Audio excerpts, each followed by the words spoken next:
What's up, you guys? Rex here. So I'm 4 weeks down in medical school. First exam is coming up on Tuesday, so that means things are getting fun.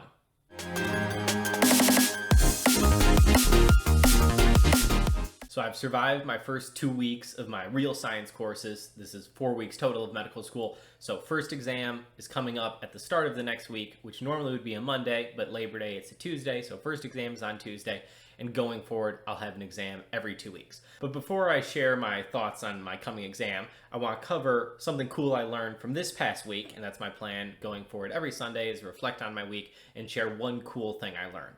And so what the cool thing I learned has to do with crossing over. And so I'm sure you've seen at some point in your learning that when chromosomes line up and they're in the cell cycle and they're going to split apart and go to the separate ends, you know your prophase, metaphase, anaphase, telophase. And so when they are supposed to split apart in anaphase, that crossing over can occur.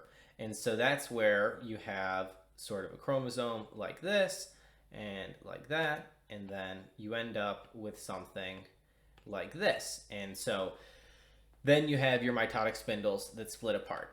And so I've always sort of wondered why it does this, that this always seemed like sort of a high risk outcome, a high risk pathway for not much of a beneficial outcome of as far as I had only been told that it contributes to genetic diversity, which makes sense. It does, that you have more possible ways that your parents can recombine their DNA and pass that on. So all kinds of genetic diversity benefits, but that seems difficult to me to be an evolutionary force as far as it's hard to have things evolve on only a population level where each individual does not see that huge benefit necessarily, that you as an individual only have your own genetic diversity. We talk about genetic diversity on a population level.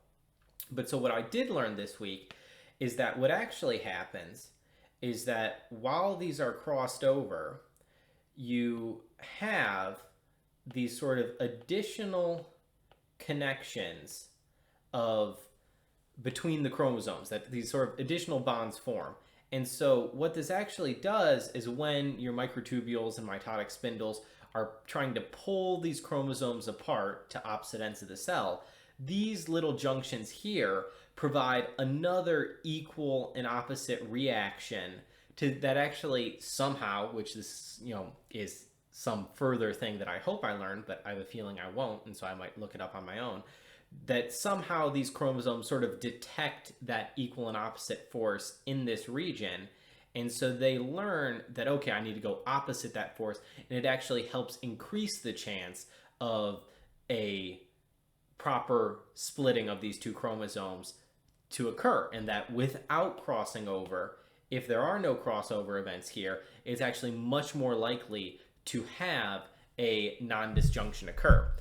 So that's a very direct positive result of these crossover events that I had never known of. And so that sort of answers the question to me that it makes more sense that crossover events sort of evolve to encourage proper splitting up of the sister chromatids and all of that stuff rather than just for genetic diversity. And so it's almost like by accident that happened. And so I'm curious of if any of you know if evolutionary biologists talk about sort of chicken and the egg, or both happened at the same time. Was it the helping the chromosomes split apart, or was it the benefit of genetic diversity that came first and the other came second?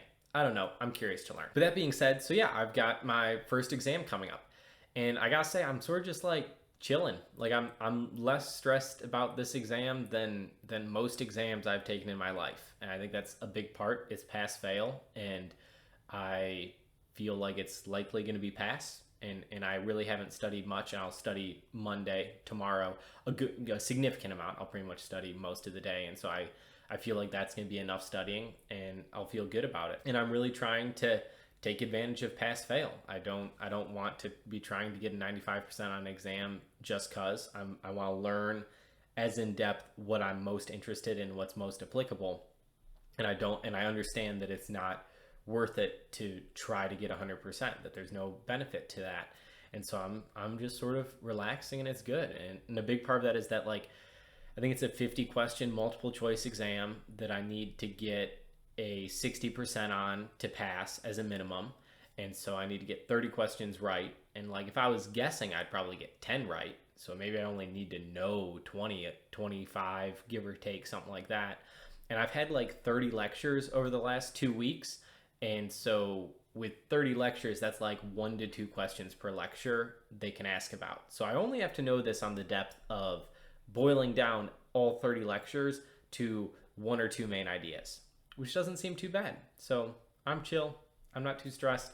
We'll see if I'm woefully overconfident and I come back on Wednesday and say that that was terrible and I need to really rethink my study life and figure things out. But I'm excited to find out. It'll be fun. But yeah, so if you have any questions, comments, or concerns, I'd love to hear about them down below. I'll read and respond to every single comment. Make sure to subscribe and hit the notification bell. Like the video if you like the video, dislike the video if you dislike the video. And until next time, don't be ordinary, go be great.